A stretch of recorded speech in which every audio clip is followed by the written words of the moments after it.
اللہ اللہ اللہ مسلمانوں یہ موبائل ابھی امام صاحب قبلہ اس پہ اپنے منفرد انداز میں روشنی ڈال رہے تھے. ماد اللہ رب العالمین یہ کتنی تباہی کا سبب ہے، یہ آلہ یہ کتنی بربادی کا سبب ہے. کل تک جس برائی کے لیے اپنا شہر چھوڑنا پڑتا تھا، ماد اللہ وہ ساری برائیاں اس کے ذریعے ہمارے بیڈ روم میں موجود ہے، ہماری خلوتوں میں موجود ہے، ہماری تنہائی میں موجود ہے. اور ہمارا نوجوان ماد اللہ رب العالمین بری طرح اس کا شکار ہوتا جا رہا ہے. خدا را مسلمانوں بہت راتیں گندے مناظر دیکھنے میں گزار دی ہوں گی، کئی گھنٹے اس کے لیے تم نے برباد کر دیے ہوں گے. ذرا اللہ کی بارگاہ میں توبہ کر کے دیکھو. رات کے اندھیرے میں ساری دنیا سو رہی ہو، مصلی بچھاؤ، رب کی بارگاہ میں آنسو بہاؤ، آپ کو وہ سکون ملے گا کہ ساری زندگی سکون کی یہ لذت نہیں پائی ہوگی. اللہ ایک آخری بات عرض کر کے میں اپنی گفتگو سمیٹ دیتا ہوں. حضرت امام اعظم ابو حنیفہ رضی اللہ تعالیٰ عنہ کے شاگرد رشید ہیں، حضرت عبداللہ بن مبارک رضی اللہ تعالیٰ عنہ عظیم فقیہ ہیں، عظیم محدث ہیں، ولی کامل ہیں، بے پناہ فضائل اور کمالات کے مالک ہیں. لیکن امام اعظم ابو حنیفہ نعمان بن ثابت رضی اللہ تعالیٰ عنہ کے دامن رحمت سے قریب ہونے سے پہلے کا واقعہ ہے. جوانی میں ان کے قدم ڈگمگا گئے تھے. عبداللہ ایک عورت پہ فریفتہ ہو گئے تھے، ایک عورت کے حسن کے شکار ہو گئے تھے. عبداللہ ایک عورت کے زلفوں کے اسیر بن گئے تھے. اس کے جلووں میں ماد اللہ رب العالمین وہ گم رہنے لگ گئے تھے. بہت پاپڑ بیلے ملاقات کے لیے اس نے ایک دن ملاقات کا وعدہ کیا کہ رات میں فلاں مقام پر میں چھت پر آؤں گی اور تنہائی میں تم سے ملاقات کروں گی. عبداللہ بہت لمبا سفر کر کے آئے تھے، بہت پہلے چھت پر پہنچ گئے، اس سے بہت پہلے چھت پر پہنچ گئے تاکہ وہ آئے تو اس کے ساتھ زیادہ سے زیادہ راز و نیاز کی باتیں کی جا سکے، زیادہ سے زیادہ وقت گزارا جا سکے اور ماد اللہ رب العالمین نفس کی لذت حاصل کی جا سکے. بہرحال انتظار کیا جا رہا ہے. آدھی رات گزر گئی، وہ لڑکی نہ آئی، اور گھنٹے گزر گئے، وہ لڑکی نہ آئی. جیسے جیسے رات گزرتی گئی عبداللہ کا اضطراب بڑھتا گیا، عبداللہ کی بے چینی بڑھتی گئی کہ وہ کب آئے گی، کب ملاقات ہوگی. رات کا بڑا حصہ تو گزر گیا، اللہ اکبر، یہاں تک کہ صبح صادق کا وقت آ گیا. عبداللہ بہت بے چین ہے کہ اب رہا سا کتنا وقت باقی ہے، ابھی تک بھی وہ نہ آئی. بہرحال نہ اسے آنا تھا نہ وہ آئی. اتنے میں اذان فجر سنائی دی. اللہ اکبر اللہ اکبر، اللہ سب سے بڑا، اللہ سب سے بڑا. عبداللہ نے جب اللہ کی کبریائی کا یہ اعلان سنا تو عبداللہ سہم گئے، شرم و حیا سے سر جھک گیا. عبداللہ کے ضمیر نے انہیں جھنجھوڑا اور ان کے ضمیر نے ان سے کہا، عبداللہ آج تو نے بڑے گھاٹے کا سودا کیا، آج تو نے کتنا بھیانک قدم اٹھایا. پوری رات ایک لڑکی سے ملاقات کے انتظار میں تو نے گزار دیا. اگر یہ رات تو نے مصلی پہ گزارا ہوتا تو تیرا رب تجھ پہ کتنا کرم فرماتا، تیرا رب تجھے کتنا نوازتا. اے عبداللہ تیرے جیسے خسارے کا تو کوئی کسی نے قدم نہ اٹھایا ہوگا. تو جذبات میں بہ گیا، تو ایک لڑکی کا اسیر ہو گیا. اللہ عبداللہ جہاں سے اذان آئی کی آواز آئی تھی، مسجد میں گئے، وضو کیا، نماز سنت ادا فرمائی، گڑ گڑا رہے ہیں. جماعت کا وقت ہوا، نماز فجر با جماعت ادا فرمائی، لوگ چلے گئے. عبداللہ بلک بلک کے رو رہے ہیں، داڑھی پکڑ کے آنسو بہا رہے ہیں، عرض کرتے میرے مولا میرا یہ زندگی کا پہلا اور آخری گناہ تھا. مولا میں نے گناہ کے لیے چھت پہ ضرور گیا تھا، لیکن میرے کریم میں نے اپنے دامن کو زنا کی نوست سے داغدار تو نہیں کیا ہے. میرے مولا میں مانتا ہوں میں پاپی ہوں، میں مانتا ہوں میں مجرم ہوں، پوری دنیا میں مجھ سے بڑا کوئی پاپی نہ ہوگا. لیکن مولا میں یہ بھی جانتا ہوں کہ تیری رحمت میرے گناہوں پہ غالب ہے. مولا مجھے معاف فرما دے. آج کے بعد ایسا کام نہ کروں گا. آج کے بعد کسی لڑکی کے اس میں جمال میں نہ جاؤں گا. تیرے محبوب کی زلفوں کا اسیر بنوں گا. میرا دل تیری خشیت سے آراستہ رہے گا.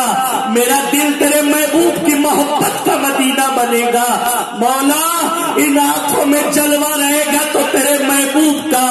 یہ آنکھیں تیرے خوف سے برسیں گی. میرے مولا مجھے معاف فرما دے. میرے مولا میں بہت بھیانک قدم اٹھا چکا. میرے قریب میں لیکن رجوع لاتا ہوں اور تیرے محبوب کا ارشاد ہے تو توبہ کرنے والوں کی توبہ قبول فرماتا ہے. ان اللہ یحب التوابین. تو توبہ کرنے والوں کو پسند فرماتا ہے. مولا مجھے معاف فرما دے. پوری مسجد خالی ہو گئی. طلوع آفتاب ہو گیا. سورج بلندی پر آ گیا. لیکن عبداللہ رو رہے ہیں, گر گرا رہے ہیں, اللہ کو منانے میں لگے ہیں. بہرحال دھوپ سورج جو ہے تپش برسانے لگا تھا. عبداللہ مسجد سے نکلے, بلکتے ہوئے نکلے, روتے ہوئے نکلے. لڑکی سے ان کی ملاقات کی محبت میں وہ بڑا لمبا فاصلہ طے کر کے آ گئے تھے. اور جو راستہ ان کے گھر جاتا تھا عبداللہ اس راستے پر گامزن ہو گئے. راستے میں ایک مسافر نظر آیا. وہ تنے تنہا تھا اور وہ مسافر کا حال یہ کہ اس کے سر پر ابر کا سایہ تھا. بادل سایہ کیے ہوئے تھا. سمجھ گئے عبداللہ یہ اللہ کا کوئی نیک بندہ ہے. یہی تو وجہ ہے کہ جہاں یہ جاتا ہے ابر اس کے سر پہ سایہ فگن ہے. عبداللہ نے خیال کیا اس پہ جو رحمت کی برسات ہو رہی ہے, رحمت کے جو چیٹے عبداللہ یسمین پہ اس مسافر پر پڑ رہے ہیں, میں تو بہت بڑا مجرم ہوں, میں تو بہت بڑا پاپی ہوں. اگر اس مسافر نیک بندے کے قدموں میں جا کر بیٹھوں گا اور رحمت کا ایک چیٹا بھی مجھ پر پڑ گیا تو رات کا گناہ میرا مولا معاف فرما دے گا. مولا تعالیٰ میرا قصور معاف فرما دے گا. میرا کرتوت میرا رب معاف فرما دے گا. عبداللہ اس نیک نیت سے جا کر بیٹھے. مسافر نے آنے کا سبب پوچھا, نام پتہ پوچھا. عبداللہ نے جواب دیا, نام تو بتایا اور عرض کیا میں بہت بڑا پاپی ہوں, میں بہت بڑا گنہگار ہوں. پوری دنیا میں مجھ سے بڑا کوئی بدکار نہ ہوگا. کیونکہ عبداللہ جانتے تھے ابھی رات جو گزری ہے وہ رات میں نے پوری کہاں گزاری ہے. وہ تو اللہ کا کرم ہوا کہ ماد اللہ وہ آئی نہیں, نہ جانے پھر میں کتنی حدوں کو پھلانگ جاتا.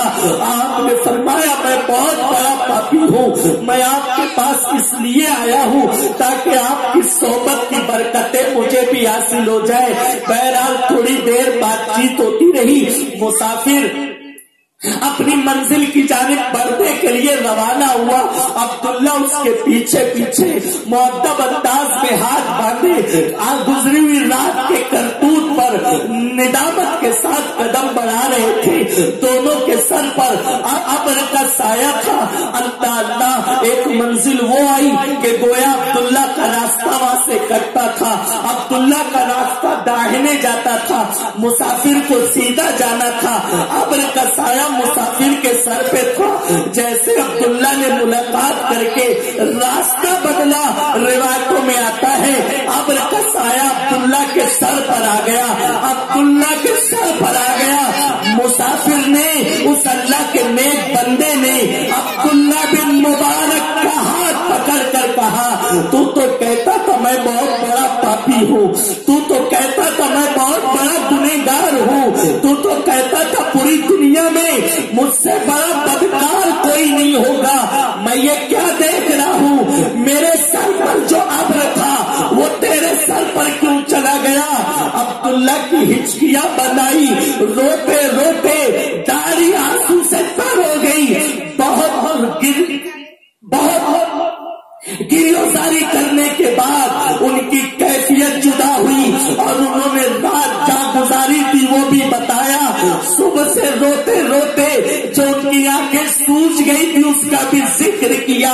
اس اللہ کے نیک بندے نے کہا بس تیری یہی نیکی تیری آنکھ کا آنسو اللہ کو اتنا پسند آ گیا ہے کہ اللہ جو بادل کا ابر کا ٹکڑا میرے سر پہ تھا وہ تیرے سر پر چلا گیا ہے. بتاؤ مسلمانوں عبداللہ بن مبارک کی توبہ اللہ تعالیٰ نے کیسی پسند فرمائی, ان کو کتنی عزت عطا فرمائی. یعنی وہ اللہ کا نیک بندہ نہ جانے کتنا قیام اللیل کیا ہوگا, کتنی نوافل پڑھی ہوگی, کتنا صدقہ اور خیرات کیا ہوگا, کتنا ختم قرآن کیا ہوگا, کتنی ذکر و اذکار تلاوت کی کثرت کر کے اس نیک بندے کو جو مقام ملا عبداللہ بن مبارک کو توبہ کرنے کے سبب سے مولا نے وہی مقام عطا فرما دی, وہی عزت عطا فرما دی. خدارا مسلمانوں اللہ کو مناؤ, رب کی بارگاہ میں آنسو بہاؤ, اپنے کرتوت پہ نادم ہو جاؤ, اللہ کو راضی کرو, اس کا قدم برسے